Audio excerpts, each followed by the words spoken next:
Hello and welcome back to The Drag Detective, where today we are going to start our long deep dive into the end of season 15. We have so many videos planned. You can check any of my social medias for the schedule because I have, I think, like 7 or 8 videos planned for this end of the season wrap up. And there's one more that I am keeping a secret. You can go check out Lily. I think I posted it on everything, even my YouTube community page. So go check that out if you want to see what's going on for The Drag Detective for all of April going into May.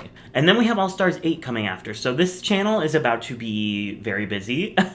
If you're not already, make sure you subscribe so you don't miss anything. If you're looking for extra content, you can listen to the Rigged Recap, which is my official podcast where every week I have a different guest on to talk about the new episodes. We will be continuing this for All Stars 8.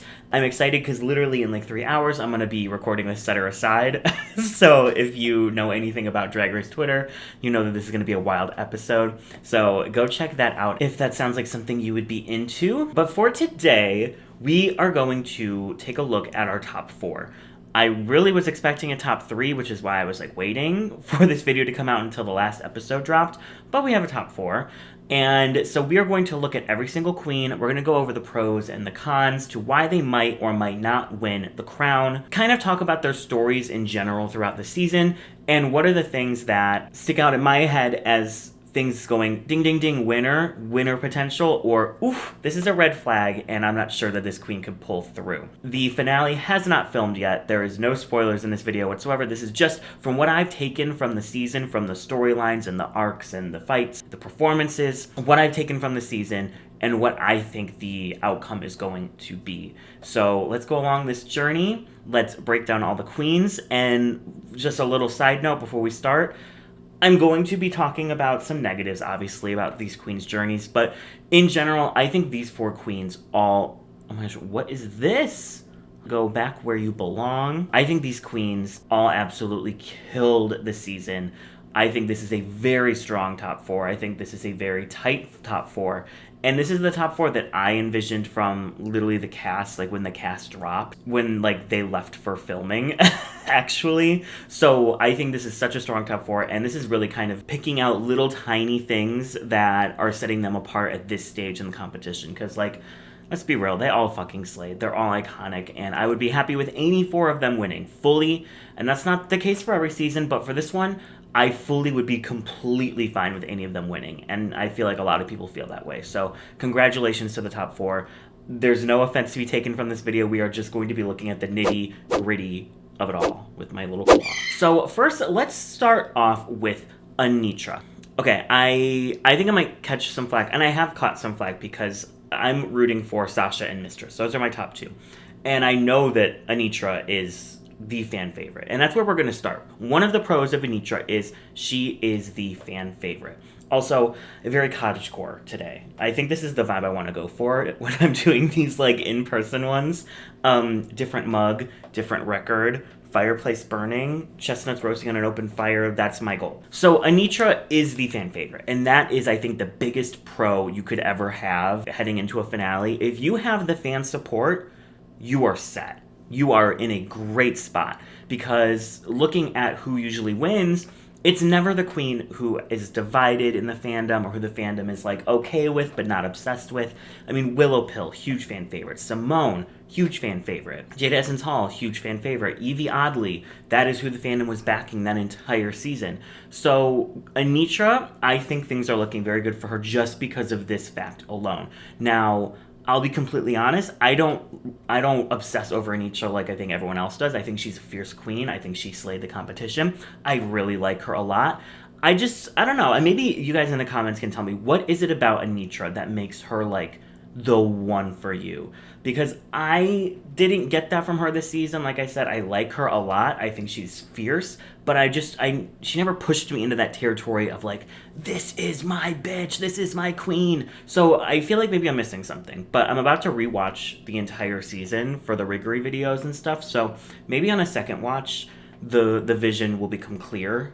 Number 2, and because of the formats that we get in these finales, which we don't know what we're going to get, I'm assuming it's going to be like what we got in season 14, where they each get their own kind of performance, and then we pick a top 2 and we go from there. But in both of those cases, whether it's Lip Sync for the Crown or the new format, being a good performer is always going to help. And Anetra is, I think, one of the best performers we've ever seen on the show, albeit on the season as well. So I think she is also in a great spot because of that. I know that she can lip sync the house down. The only competition for her in that department is Sasha Colby. When it comes to a performance, I think she's going to be a standout. The third pro for Anetra is that she did kind of have an underdog arc. You know, we see her right off the bat win that first talent show, made a huge impact. And then she kind of disappears, both in the edit and in the challenges. She does well, she doesn't do incredible for, I would say, 5 or 6 episodes in a row. And I think then the Lollapalooza is a real moment for her, because we see her almost go home. And then from there on, I think her character does rise, and we see her do, really well in some challenges, like the ball. That look that she designed in the ball is, I think, one of the best design looks we've ever seen. She knocks the Rusical out of the park. She wins the makeover. Then she kind of goes up from there. And, I think a lot of what I look at for this video in specific is, what are the judges' final critiques at the top 4? Because that is crafting the narrative of them going into the finale. This is them saying, here's your journey, let's talk about it, in general. The thing that they kind of stuck on with Anetra was, you're quiet. You started off very quiet, but as the season went on, you got bigger and bigger and came into your own. So that is a great edit to have, having the underdog edit. And I don't necessarily think it was an underdog edit in Evie Oddly or Jinx Monsoon, where everyone around them was counting them out. It was more you started off small, and then when it came time to deliver, you brought it, and you came into your own in this competition. So I think that's kind of what I mean by underdog. She wasn't like a Mistress or a Sasha or even a Luxx, who from the jump, from millisecond 1 and throughout the whole competition, was at a 10. So I think that's kind of a good thing for Anetra. And then the last one is that she got the born to do drag comment from Ru. Only 2 other queens have ever gotten this, Jorgeous and Crystal Versace. And unlike them, I don't think Anetra really had much pushing on the season. I think that, there's a couple things that I was like, could someone else have won this challenge? Sure, but Anetra did well, so it's fine. So I don't think going into a finale, getting the Born to Do Drag thing, it's a negative as much as it was for Crystal and for Jorgeous, where the fandom was like, okay, Ru, we see you, we see the pushing, we see the production riggery in their favor because you like them so much. Anetra doesn't have that negative aspect of it, so that's really good for, because production and Ru obviously love her to give her that kind of comment. So that's a great thing to have. And now to get into some of the negatives, the cons. And Anetra stans, don't come for me. I obviously love Anetra, but we need to talk about some of these things. 1, the runways are not always at a 10. When I think of Anetra, I don't necessarily think of many runways of hers. I think of the one that she made. I think of the finale gown, the top 4 that she just wore. And I think of her talent show number. And a lot of the other runways on the season, I think they're clean, they're polished, but they're lacking a perspective. They're lacking a bigger concept. When the theme is metallic and she's just wearing a regular metallic gown. When the theme is gloves and, she just put some lasers on and wore a bikini, that's where I'm Anetra, these bigger ideas is what you want from a winner. From a Willow Pill, from a Simone, from a Jada Essence Hall, from an Evie Oddly, from an Aquaria. They all came in with big concepts for their runways. Even if they were given a generic theme like glove or, shoulder pad or whatever it may be, they thought of a way to take it to the next level.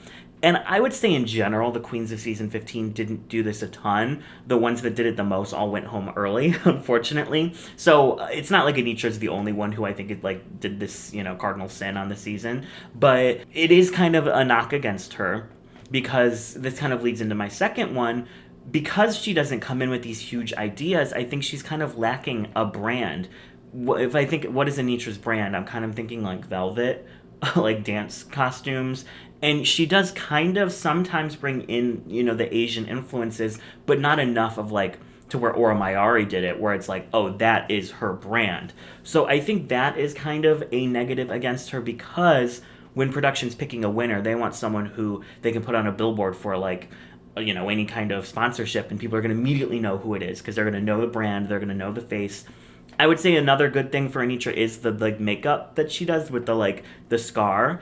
It's giving, like, Mortal Kombat. That's branded, but nothing about her drag says, like, Mortal Kombat besides that. So it's like, I think she's recognizable because she has a recognizable mug, but when it comes to everything else, what she delivered on the season doesn't, like, say, oh, this is Anetra's drag. I know Anetra's drag when I see it 100%.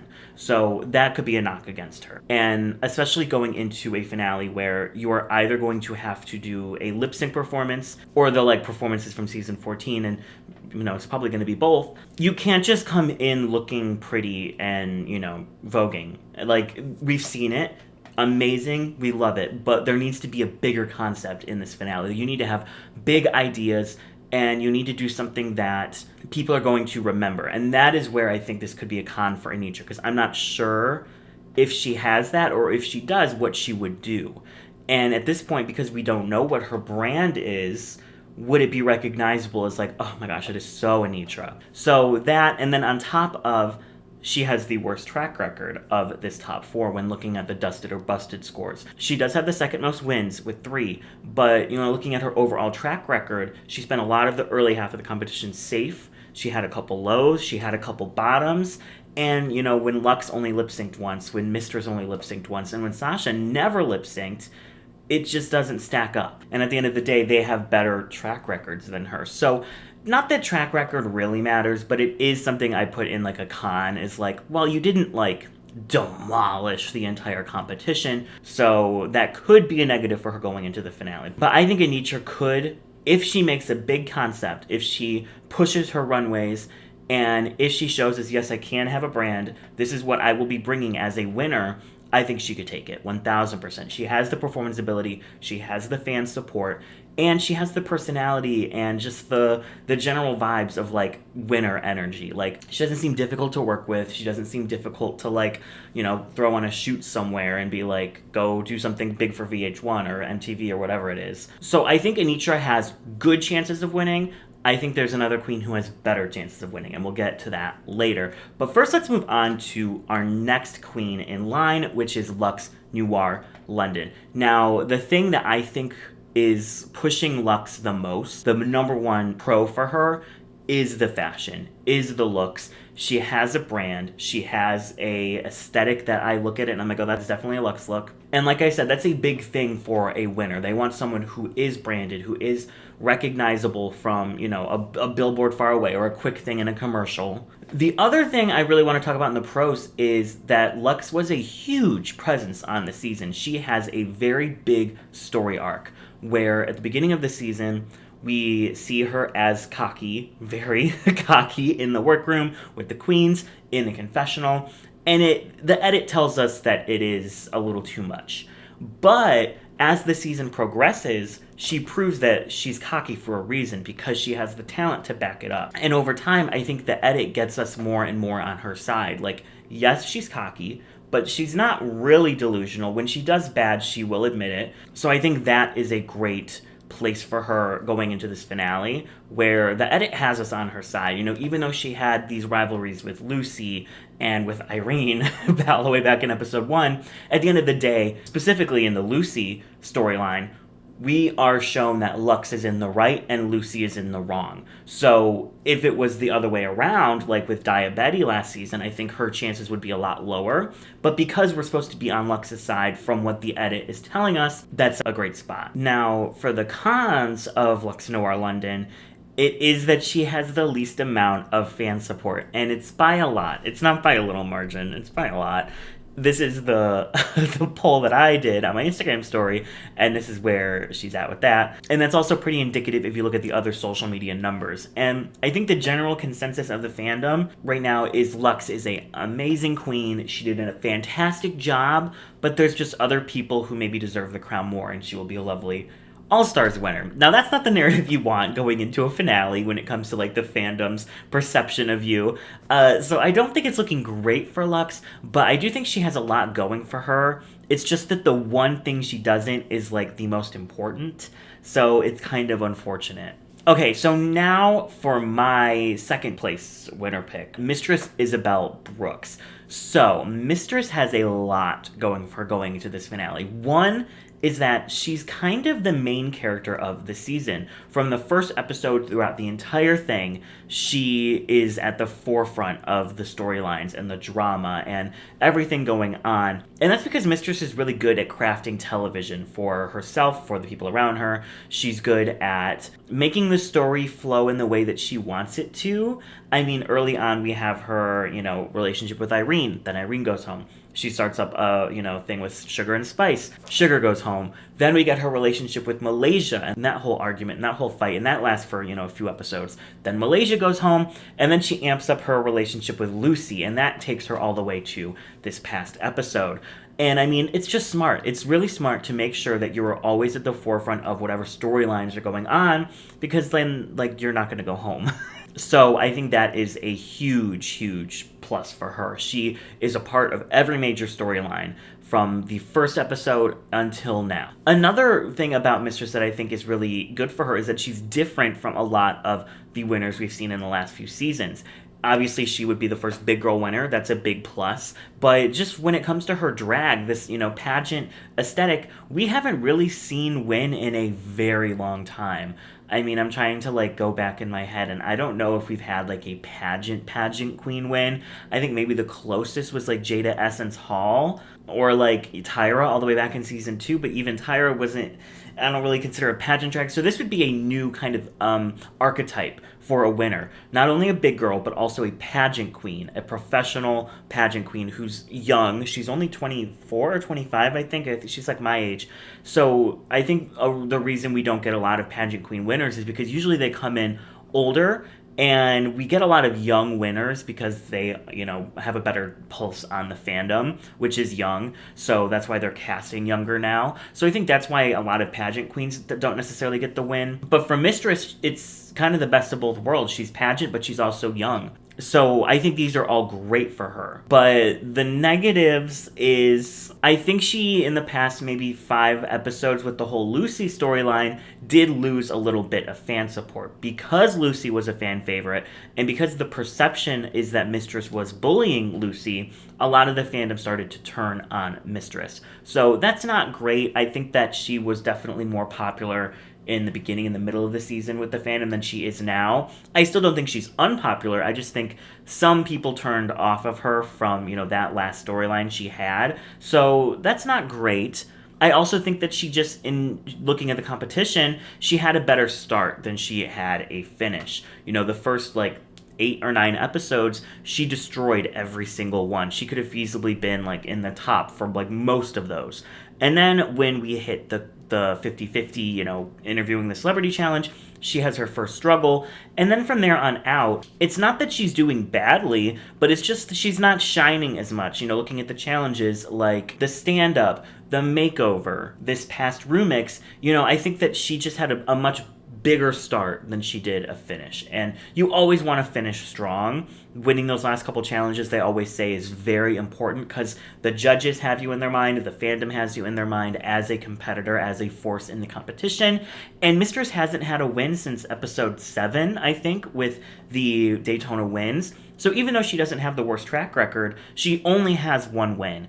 Did she spend a lot of the season in the top? Yes, and so did Willow Pill. 1 win and 7 or 8 high placements. That's kind of where Mistress is at, but kind of, and I don't know, maybe Willow also kind of started stronger than she finished, but I think it's more apparent in Mistress because there were more challenges that she was just lacking a little bit of that flavor that we came to know and love in the beginning. The last thing, and I think the most damning for Mistress, is that I think she could be outperformed by the other 3 competitors in this kind of finale format.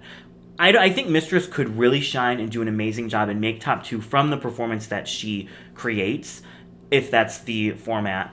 But if it's a lip sync for the crown, I think she definitely might be in trouble because we've seen her lip sync twice, once against Jax, once against Anetra in this past episode, and she already pulled out kind of the same tricks for the second lip sync that she had for the first. We know the boob bounce, we know when she like rolls her eyes back and does little like jittery thing. We've seen it.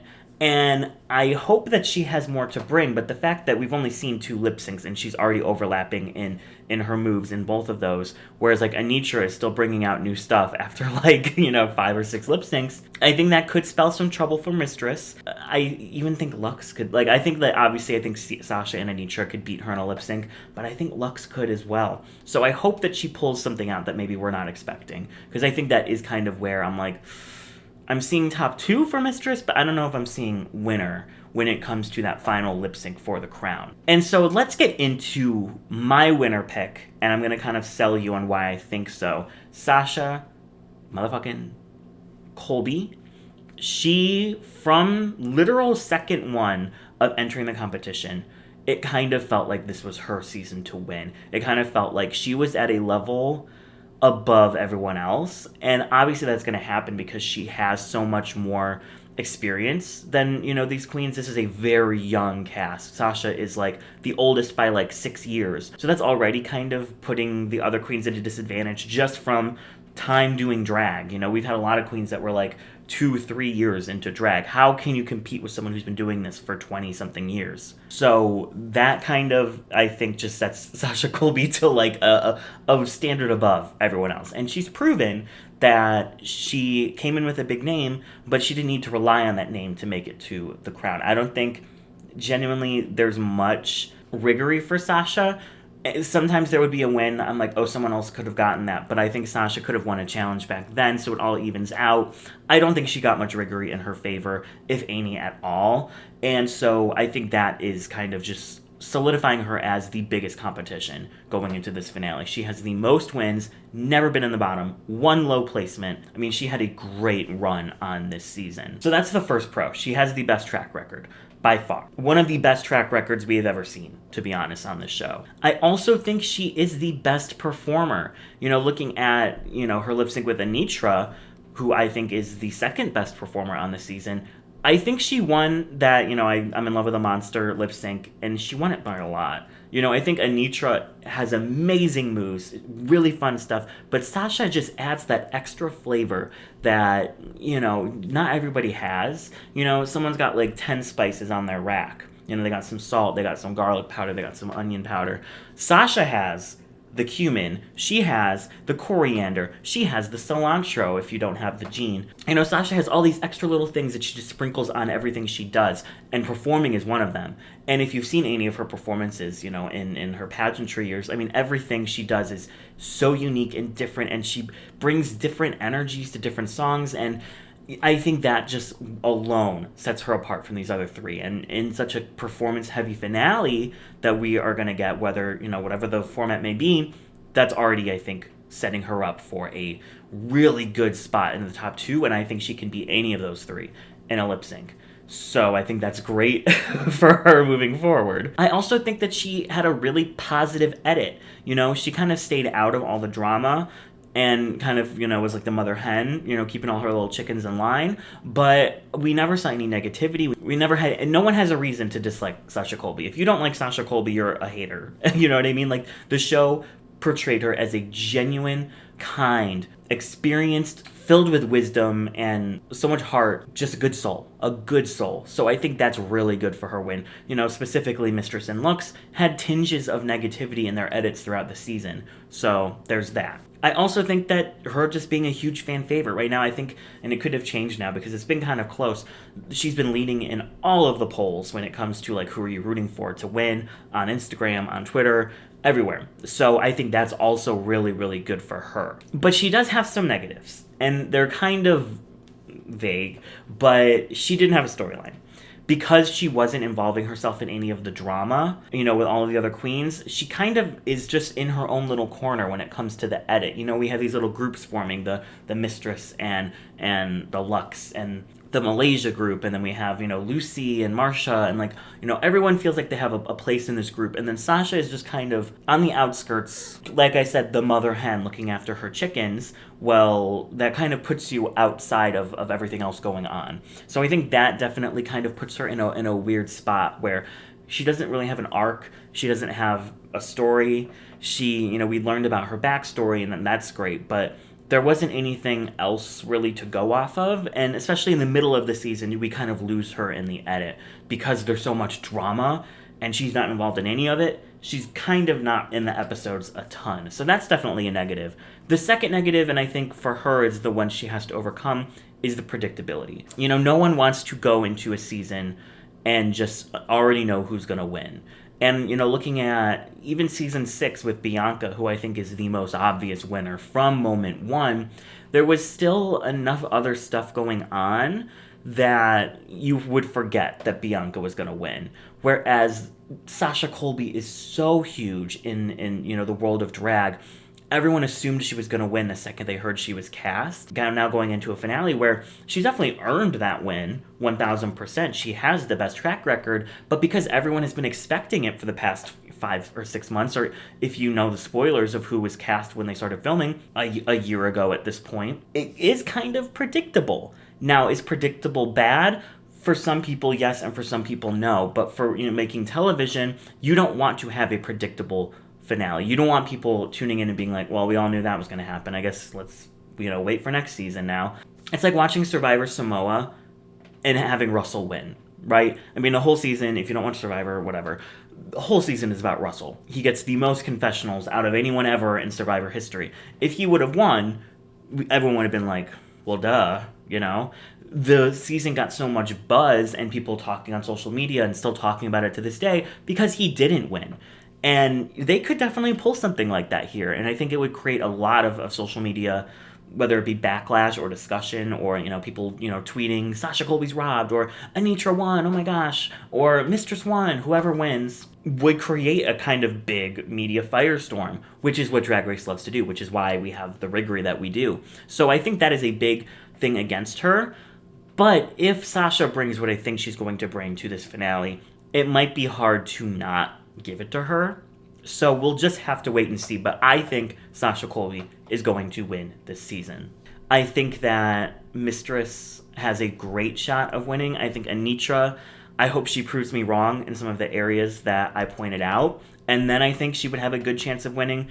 I think Luxx is unfortunately out of the running in my eyes just because of the fandom's kind of perception of her. But would I still be happy with a Luxx win? Yes, I would. So I think this is going to be a really fun finale. We have 4 great performers. I think we're going to get great performances or lip syncs or whatever we get. And I'm excited to continue this season 15, discussion. We have a lot to get into. I'm about to start rewatching every single one of these episodes. That's, 15 hours of work on its own. Well, I guess it's shorter because of the 40 minutes. So maybe I should be thanking MTV for that. I'm not. But let me know in the comments below, who do you want to win and who do you think is going to win? Because those are 2 different things. Mine, I think Sasha Colby's going to win, and I want Sasha Colby to win. But maybe that's different for you. I'm sure there's going to be a lot of Anetra stands in the comments saying, go Anetra, go Anetra. So sound off in the comments below. If you are not already, make sure you subscribe to the channel. We're getting very close to 60K, so thank you so much for that. Like I mentioned, we have the Rigged Recap on all music streaming platforms. Wherever you listen to your podcast, you can get the Rigged Recap. And make sure you follow my Instagram because we are going to be having some Drag Race Season 15 awards going on where you will get the chance to vote for your favorite moments, runways, lip syncs, all of that coming in the next couple of weeks. We are going to be having a big rollout for the Season 15 finale. I've been planning a lot of fun stuff, so I'm excited to deliver it all to you. Thank you guys so much for watching. Remember, trans rights are human rights. I will catch you all in the next one.